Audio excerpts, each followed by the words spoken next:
오늘 우리에게 주신 하나님의 말씀은 사도행전 10장 17절에서 20절까지입니다. 하나님의 말씀입니다. 베드로가 본 바 환상이 무슨 뜻인지 속으로 의아해하더니 마침 고넬료가 보낸 사람들이 시몬의 집을 찾아 문 밖에 서서 불러 묻되 베드로라 하는 시몬이 여기 유숙하느냐 하거늘 베드로가 그 환상에 대하여 생각할 때에 성령께서 그에게 말씀하시되 두 사람이 너를 찾으니 일어나 내려가 의심하지 말고 함께 가라. 내가 그들을 보내었느니라 하시니 아멘. 옆에 계신 분들과 함께 인사 나누겠습니다. 은혜의 자리에 잘 오셨습니다. 하나님의 계획대로 잘 이루어져 가고 있습니다. 이루어져 가고 있습니다.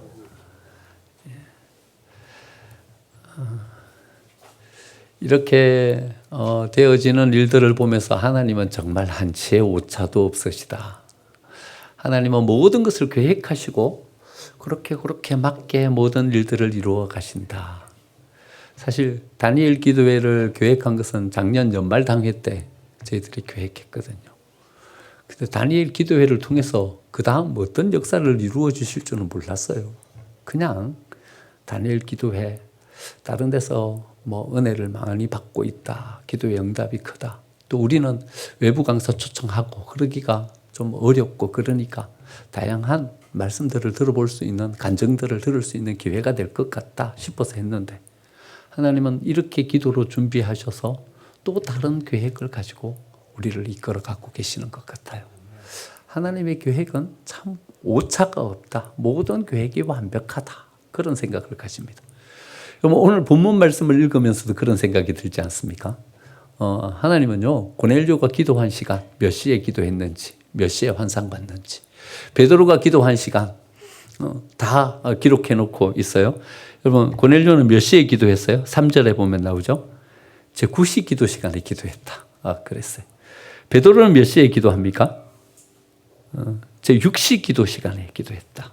그래 말씀하고 계십니다. 야, 성경은 정말 정확하죠. 몇 시에 기도했는지도 다 기록했어요. 몇 시에 그가 환상을 보고 몇 시에 천사를 만났는지도 다 기록하고 있어요. 성경은 한치의 오차도 없고 하나님의 계획은 정확하다. 이렇게 우리가 볼 수 있어요. 맞아요. 하나님은 한치의 오차도 없으시고 정확하게 모든 일들을 그래 다 이루어 가시는 거죠. 그런데 여기에 나와 있는 제 6시 기도 시간, 제 9시 기도 시간은 우리가 생각하는 것과 같은 그런 기도 시간이 아니에요. 초대교회 성도들은 이런 관습이 있었어요. 3시 기도, 6시 기도, 9시 기도, 기도 관습이 있었어요. 6시, 새벽 6시부터 하루가 시작되거든요. 그러니까 이 시간은 6을 더해보면 이 시간이 몇 시인 줄 알아요? 3시는 몇 시입니까? 9시. 6시는 12시. 9시는 오후 3시 이렇게 되는 거죠. 그러니까 9시, 12시, 오후 3시 이렇게 3번 기도했던 거죠. 9시, 12시, 오후 3시 하니까 여러분 어떤 떠오르는 게 있지 않으세요? 이게 뭐죠? 9시, 12시, 3시 떠오르는 거 없어요? 예수님 십자가에 못 박히시는 시간이에요. 9시는요, 예수님 십자가에 못 박히시던 시간. 그러니까요, 예수님 십자가에 못 박히는 이 시간에 딴 일을 할 수가 없는 거예요. 초대교회 성도들이 모여서 같이 기도했어요. 12시는요, 십자가 위에서 그 고통이 절정에 이른 시간이에요. 가장 아파하시고 가장 힘들어하는 시간에 우리가 밥이나 먹고 이래 있을 수 없다. 12시에 기도했어요. 오후 3시는요, 예수님이 이제 모든 십자가의 복음의 역사를 마치신 시간이에요. 다 이루었다. 예수님 돌아가신 시간이에요. 그러니까 초대교회 성도들이 늘 이 관습을 가지고 있는 거예요. 3시 기도, 6시 기도, 9시 기도. 그러니까 여기에 6시 기도, 9시 기도 나오는 것은 성경이 정확하게 시간까지 다 기록했다. 이런 의미이기도 하지만 이 의미는 어떤 의미인가 하면요. 그들이 늘상 기도하던 어떤 관습, 기도의 습관, 그것을 쫓아서 기도하던 그때에 하나님께서 그들에게 나타나셔서 말씀하시고 환상을 보여주셨다는 거죠. 여러분, 관습으로 하는 기도도 중요해요. 습관을 쫓아서 하는 기도도 중요해요. 이렇게 말하죠. 형식적인 신앙을 벗어나야 된다. 이래 말해요. 맞아요. 형식적인 어떤 틀만 있는 신앙, 거기에 머물르면 안 돼요. 그것을 넘어서야죠. 거기 안에 어떤 의미와 가치를 담는 신앙으로 성숙해 가야죠. 그런데요, 여기 안에 뭔가 의미를 담고 뭔가 가치를 담으려면요, 이 형식이 그릇이 있어야 돼요. 늘 나아가서 기도하던 기도가 있어야 돼요. 그 시간에 늘 읽는 하나님의 말씀에 함께 동행하면서 묵상하는 이 관습이 있어야 돼요. 매주일마다 나와서 드리는 예배. 아유, 지난주에 예배했는데 오늘 이번 주 또 나와서 예배야. 평생 나와서 주일날 예배하는 이것이 나한테 무슨 의미인가? 이런 생각이 들어요. 그런데 이 틀, 이 형식을 쫓아서 하나님은 우리를 찾아오시고요. 우리에게 나와서 말씀하시고요. 우리에게 어떤 환상을 보여주시고 응답을 주시기도 하는 거죠.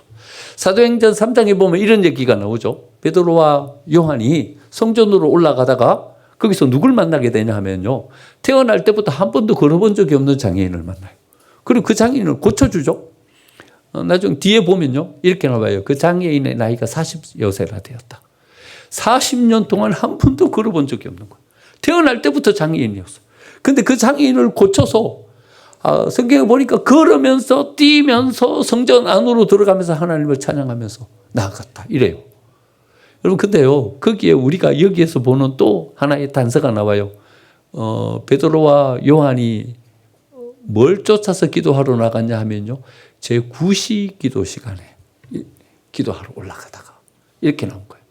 그러니까 하나님은요, 뭘 통해서 우리에게 나오시냐 하면요, 늘 우리가 나아가서 하나님 앞에 드리는 그 예배, 늘 우리가 그 시간에 기도하던 그 기도, 늘 그 시간에 읽는 하나님의 말씀, 이 습관, 틀에 이렇게 형성된 그 그릇에 하나님은 은혜를 담아 주시는 거죠.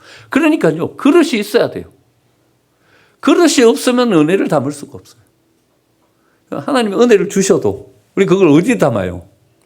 그릇이 있어야 담는 거죠. 그릇이 있어야 담는 거죠. 11조 중요해요, 여러분. 중요해요. 헌금하는 거 중요해요. 그 형식이라는 것이, 야, 마음만 있으면 되는 거지. 뭐 한꺼번에 드려도 되는 거지. 아니요. 매주 드리면서 정성을 다해서 어떤 형식과 틀을 이렇게 담아야 되는 거예요. 그릇을 만들어야 되는 거예요. 그 그릇이 만들어져야 그 그릇 안에 담아주시는 재정의 축복과 하나님께서 물질의 쓰임과 모든 것을 막아주시고 지켜주시는 은혜가 있는 거예요. 혹시 여러분들 가운데 이런 분들 계시지 않아요? 버는 거는 꽤 버는데 계속 물질 때문에 시달리고 힘들어요. 왜 그래요? 자꾸 엉뚱한 대로 자꾸 쓰이는 거예요. 버는 건 꽤 버는 것 같은데 우리의 삶은 항상 쪼달리고 힘들어. 하나님이 어떤 부분에 대한 것을 막아주시는 거예요. 하나님께서 어떤 쓰임이 가치 있게 쓰이게 만들어주시는 거예요. 어떤 그릇 안에 이 재정의 은혜를 주시는 그 은혜가 이렇게 담길 수 있어야 되는 거예요. 그래야 그 하나님의 은혜를 누리는 거죠. 여러분, 우리의 삶 가운데 하나님 주신 치유도 필요해요. 하나님께서 우리에게 주시는 비전과 꿈을 안고 살아가는 이 삶도 필요해요. 하나님께서 그 은혜를 주시는 거죠. 여러분, 주실 때 그것을 담을 수 있는 그릇이 있어야 돼요. 늘 말씀을 읽으면서 가는 이 말씀의 그릇, 하나님께 늘 기도하고 예배하면서 나아가는 예배의 그릇, 이 그릇이 있어야 되는 거예요. 언제 우리를 만나주시냐 하면요, 이런 형식을 가진 그 틀 속에서 하나님은 우리에게 나오셔서 우리에게 은혜를 베풀어 주시는 거예요. 그러니까요, 지난주에 드린 예배인데 이번 한 주 빠져먹으면 좀 어때? 그게 아니라 이런 그릇을 만들어가는 거죠. 벽돌 한 장 한 장을 쌓으면서 그릇을 완성시켜 가는 거죠. 그 그릇이 완성되어서 이렇게 세워질 때 그 그릇 안에 담아주시는 하나님의 은혜를 우리가 거기서 누릴 수 있게 되는 거죠.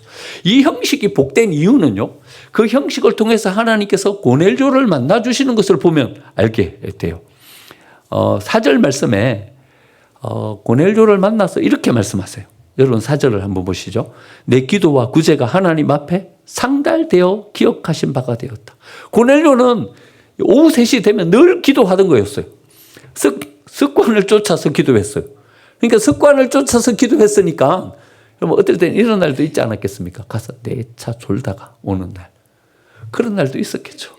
하루 종일 군사들 데리고 훈련하고 그래 지나면요. 오후 3시쯤 되면 어때요? 딱 졸리기 좋은 시간이죠. 집중해서 기도하기가 어렵죠. 그런데 예수님이 십자가 사역을 완성하는 시간이야. 예수님 운명한 시간이야. 그래서 고넬료는 늘 3시만 되면 거기 나가서 기도한 거예요. 근데 늘 기도하던 그것이 어떻게 됐다고요? 상달됐다고요. 가서 졸았던, 집중해서 기도하지 못했던 상관없이 그것이 하나님 앞에 상달되었다고요. 여러분, 상달되었다라는 이 단어는요, 헬라어로 아나바이노라는 단어예요. 아나바이노. 올라간다. 이런 뜻이에요. 그런데 올라간다. 이 단어는요, 무생물에는 안 쓰이는 단어예요. 살아있는 생물에만 쓰이는 단어예요. 그러니까 식물이 막 자라서 덩쿨을 타고 막 이렇게 올라간다 할 때 아나바이노 이 단어를 써요. 새가 날개를 퍼덕이면서 확 날아 올라갈 때 아나바이노 이 단어가 쓰이는 거예요. 그러니까요, 우리 기도가 상달되었다라고 말하는 이 하나님께서 주시는 어떤 느낌은 어떤 느낌인가 하면요, 우리의 기도는 죽은 것이 아니에요. 생명력이 없는 게 아니에요. 우리는 그냥 습관을 쫓아서 나아가서 예배하고 습관을 쫓아서 기도하지만 하나님은 어떻게 받으시냐면요, 여기에 생명력을 더하시고 이것이 살아 움직이는 것이 되어서 하나님께서 받으시는 거예요. 하나님께서 받으실 때는 이것이 살아 움직이는 것이 되는 거예요. 또 하나님 뭐라고 말씀하시냐면 기억하셨다 그랬어요. 기억하셨다는 말은요, 기념이 되었다라는 이 말이에요.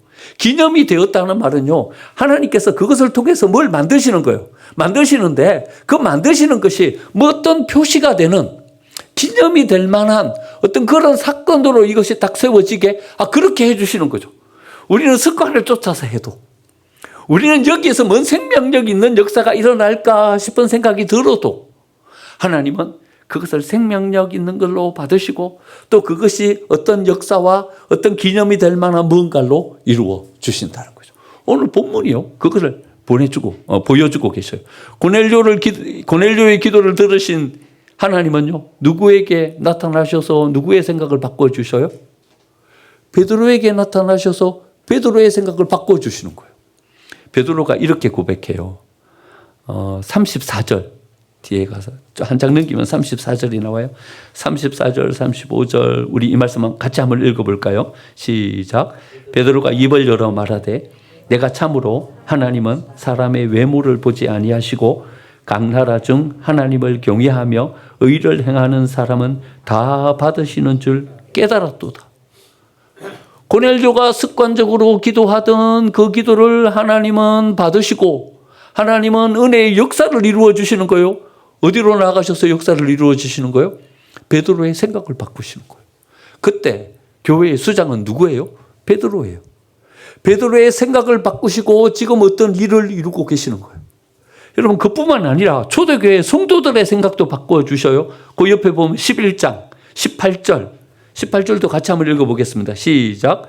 그들이 이 말을 듣고 잠잠하여 하나님께 영광을 돌려 이르되 그러면 하나님께서 이방인에게도 생명 얻는 회개를 주셨도다 하니라. 누구의 생각도 바뀌어요?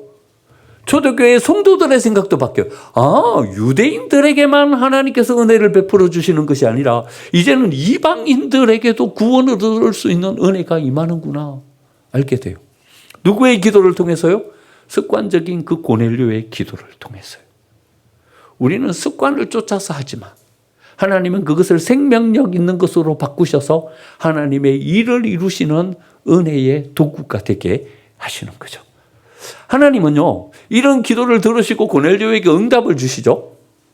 응답의 내용을 보면요, 우리는 하나님께서 우리의 기도에 어떻게 응답하시는지를 우리가 한번 생각해 보게 돼요. 여러분, 고넬료가 기도하는데 어떤 기도를 했을까요? 우리랑 고넬료가 별반 다름이 없는 사람이었다 생각해 보면요, 고넬료는 지금 백부장이잖아요. 그러니까 어떤 기도를 했겠어요? 하나님 천부장 되게 해주세요. 이 기도하지 않았겠어요? 천부장 되게 해주세요. 더 큰 좀 힘을 가진 사람이 되게 해주세요. 지금은 이스라엘 유대 지역으로 파견 나온 장교잖아요. 그럼 뭔 기도를 했겠어요? 하나님 로마로 돌아가게 해주세요. 로마의 황제를 호위하는 황제 친위대 장교가 되게 해주세요. 이런 기도를 하지 않았겠어요? 그런데 이런 기도를 하던 고넬료에게 하나님의 응답은 뭐예요? 하나님의 응답은요, 5절에 나와 있어요. 5절 한번 보시죠. 10장 5절. 같이 읽겠습니다. 시작. 내가 지금 사람을 욥바에 보내어 베드로라 하는 시몬을 청하라. 하나님께서는요, 이런 응답을 주세요. 야, 너 이제 천부장 됐다. 이 응답을 주시는 게 아니라, 이제 너는 유대 파견 장교가 아니라 황제 친위대장이 되었다. 이런 응답이 아니라 어떤 응답을 주시냐면요, 사람을 베드로에게로 보내라. 이 응답을 주시는 거예요.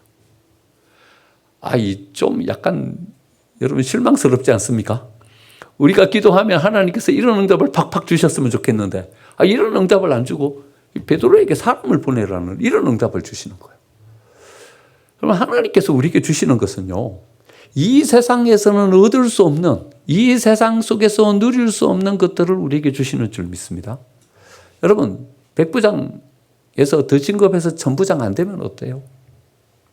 그냥 백부장으로 살아도 사는데 좀 덜 영광스러울 뿐인 것이지, 여러분 사는데 문제 있어요? 문제 없어요.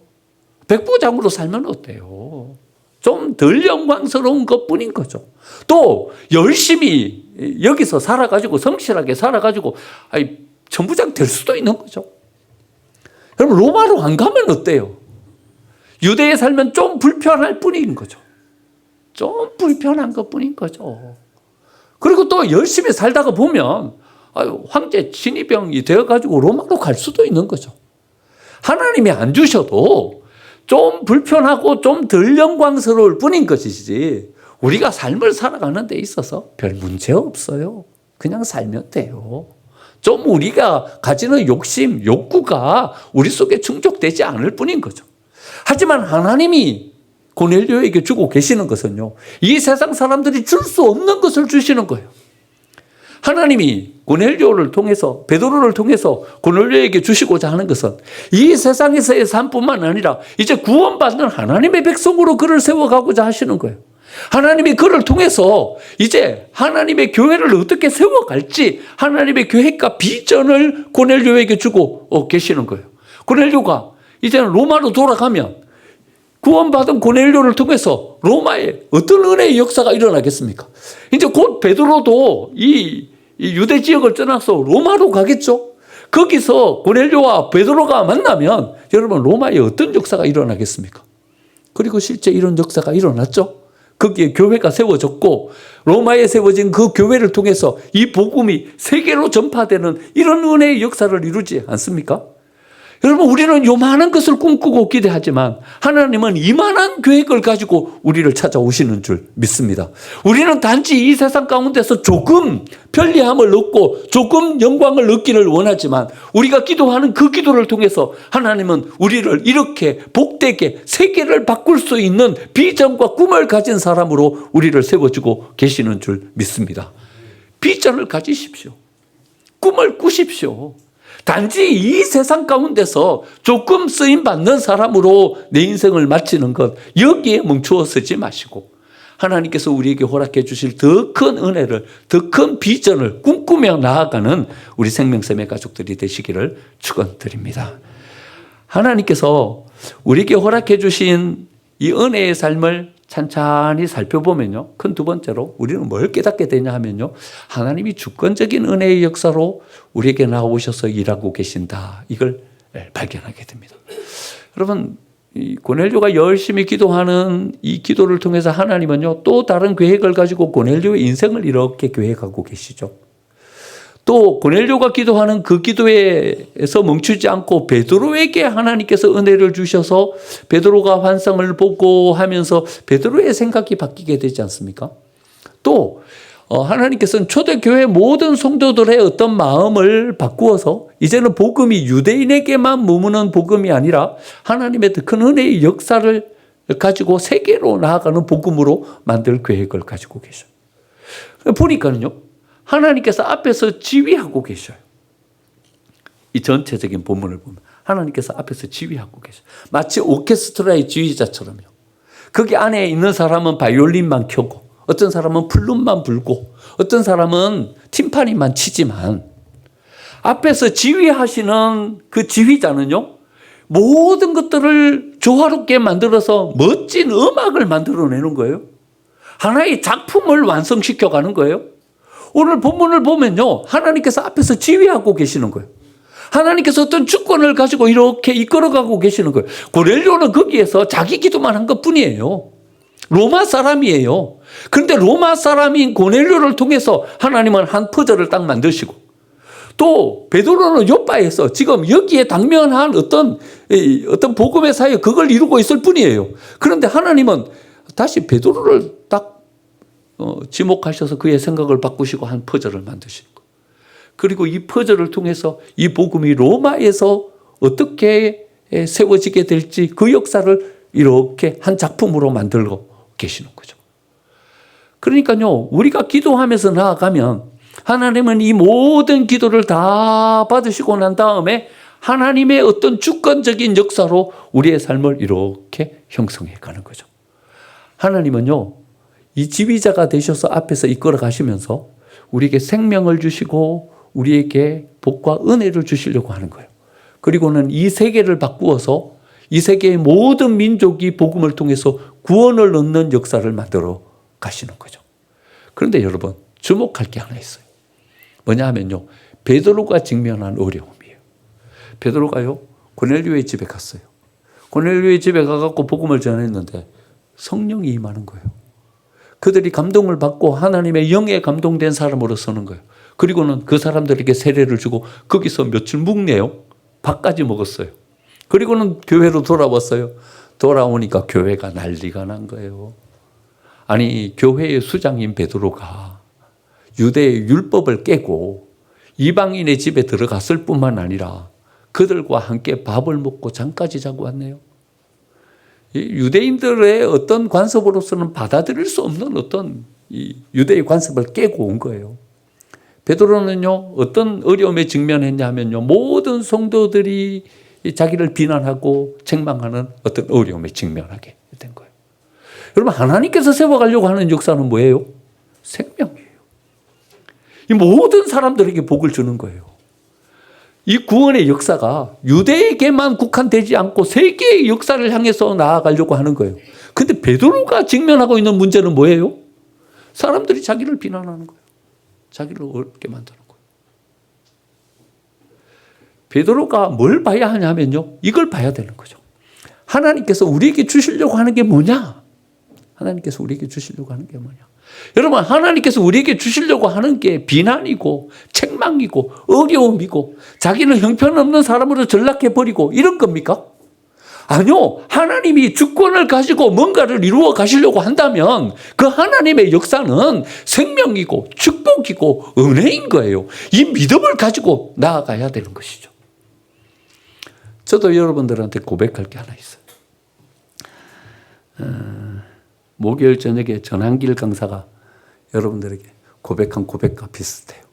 전한길 강사가 사업에 꼴딱 망해갖고 20몇 억 빚을 지게 됐을 때 한 일이에요. 뭔 일을 했어요? 전한길 강사가? 다 잊어버리셨죠? 로또를 샀어요. 로또를 샀어요. 근데 저도 여러분들한테 고백을 해야 돼요. 저도 로또를 샀어요.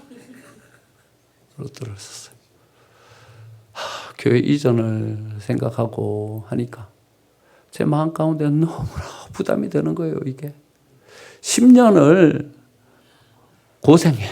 고생을 다 하면서 땀을 흘리면서 교회를 세워가려고 이렇게 힘들게 10년을 지나왔는데 또 성도들에게 헌금을 하라고 이야기를 한다고. 야, 이거 너무 어렵다. 여러분, 이 이야기가 있어진 지가 언젠데 이제서야 우리가 헌금 작정하게 됐잖아요. 왜 미뤄지게 됐겠어요? 제가 마음속에 이걸 어떻게 나를 잡아갖고 할 수가 없어요. 우리 성도들에게 이 부담을 드리고 또 헌금을 하라고 이야기하는 것이 제가 어떻게 이야기할 수가 없는 거예요. 마음의 부담을 가지고 자전거를 타고 이제 점심 먹으러 갈 때 요렇게 저렇게 가거든요. 여기 앞에 보면 로또 가게가 있어요. 자전거를 타고 가는데 로또 가게가 제 눈에 확 들어온 거예요. 야, 그래. 로또 한번 사보자. 갖고 제가 태어나갖고 생전 처음으로요. 저 이거 한번 사본 적이 없어요, 진짜. 갖고 용기를 내갖고 이거 들어가고 어떻게 해야 되는지도 몰랐어요. 한 번도 가본 적이 없어요. 용기를 내서 들어가고 로또를 샀어요. 사가지고는 정신 먹고 와가지고 성경책에다가 딱 꽂아놓고 주일날 이제 모든 일과가 다 마치고 성도들은 다 집으로 돌아갔는데 저는 아직 일이 남았어요. 이 로또를 봐야 돼. 하나님 앞에 기도를 했어요. 하나님, 딱 한 번만 은혜를 주세요. 딱 한 번만 은혜를 주세요. 많이도 필요 없어요. 뭐 로또 1등 당첨되면 몇십억 주죠, 그렇죠? 뭐 그래 나오더라고요. 보니까 몇십억이에요. 하나님, 많이도 필요 없어요. 1등도 필요 없어요. 하나님, 딱 요만큼만 주세요. 우리 성도들 또 짐을 지고 또 마음의 부담을 가지고 그래 가지 않아도 되게 해주세요. 하나님, 딱 한 번만 은혜를 주세요. 정말 간절하게 기도를 했어요. 정말 진심이에요, 진심. 하나님, 딱 한 번만 은혜를 주세요. 기도를 하고서는 컴퓨터를 켰어요. 켜가지고 봤는데 숫자를 맞추는데요. 여러분 어떻게 됐겠어요? 전한길 강사는 5,000원짜리 2장은 됐다 그랬잖아요. 근데 맞는 숫자가 한 개도 없어요. 어째 이래 못 맞춰도 이래 못 맞출 수가 있어요. 한 숫자도 맞는 게 없어요. 야, 정말 어째 찍어도 이래 못 찍을 수 있나 이런 생각이 들었어요. 야, 정말 허탈하대요. 정말 마음에 어떨 때는 좀 약간 좌절감 비슷한 게 이렇게 찾아오대. 하나님, 한 번만 은혜를 주시지. 어쩜 이렇게 매몰차게 이렇게 은혜를 안 주시냐. 그리고는 터덜터덜 집으로 이제 올라가는데 하나님 저한테 찾아오셔서 말씀을 주시는 거예요. 그 빈 마음에 제 마음 가운데 이렇게 말씀해 주시는 거예요. 강인교 목사, 너 뭐 하는 사람이냐? 그러면서 이런 말씀하시는 거예요. 넌 심부름꾼이야. 심부름꾼이야. 내가 시키는 심부름 잘하면 돼. 뭘 자꾸 딴 일을 하려고 그러냐. 너는 내가 시키는 심부름 잘하면 돼. 심부름 잘하고 오면 되는 거야. 정신이 번쩍 들었어요. 나는 이 일을 해결하는 사람이 아니라 심부름하는 사람이구나. 하나님이 시키는 일, 그 일 잘 심부름하고 오면 되는 사람이구나. 깨달았어요. 그렇구나. 난 심부름하는 사람이구나. 근데 또 음성이 들려왔어요. 야, 니네 성도님들 짐을 지고 가는 게 안타깝냐? 그렇게 마음의 짐에 부담이 되냐? 나한테 또 말씀하셔. 네. 10년 동안 죽어라고 고생해왔어요. 여기서 버티고 눈물로 땀 흘리면서 여기까지 왔어요. 근데 우리 성도님들에게 또 헌금하라고 저는 말 못하겠어요. 하나님 이렇게 말씀하시는 거예요. 야, 10년 동안 애쓰고 수고한 생명샘의 가족들, 생명샘의 성도들에게 내가 한번 은혜를 주려고 하는데 너는 왜 그 은혜를 막냐? 너는 왜 그 은혜를 막냐? 저한테 말씀하시는 거예요. 저는 부담이라고 생각했어요. 저는 우리가 지고 가야 될 짐이라고 생각했어요. 근데 하나님은 이런 말씀하시는 거예요. 내가 생명샘의 가족들에게 은혜를 좀 주려고 하는데 너는 왜 그것을 막고 서 있냐? 이런 말씀하셨어요.